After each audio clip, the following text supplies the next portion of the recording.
எடப்பாடி பழனிசாமியுடன் நேரடியாக பேசினாலே பாஜக அதிமுக கூட்டணி அமையும் என தமிழ்நாடு பாஜக சட்டமன்ற குழு தலைவர் நயினார் நாகேந்திரன் கருத்துக்கு பதிலளித்த அதிமுக துணை பொதுச் செயலாளர் KP முனுசாமி ஜனநாயக அடிப்படையில் கூட்டணி அமைப்போம் என தெரிவித்துள்ளார்.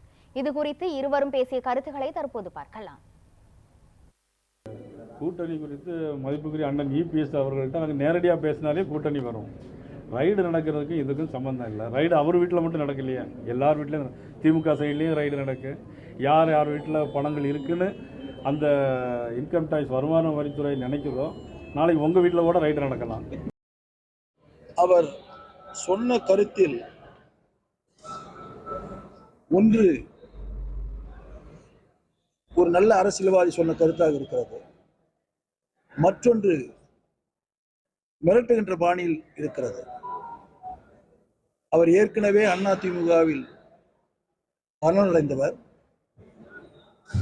பல்வேறு பொறுப்புகளை வைத்தவர், ஏன் அமைச்சராக கூட இருந்தவர். அப்படி இருந்த அவர் அதிமுகவை பற்றி நன்கு தெரிந்தவர். அதிமுக என்ற அந்த மாபெரும் இயக்கம் யாரை கண்டும் பயப்படாது, அஞ்சாது, இது போன்ற மிரட்டலுக்கெல்லாம் பணியாது.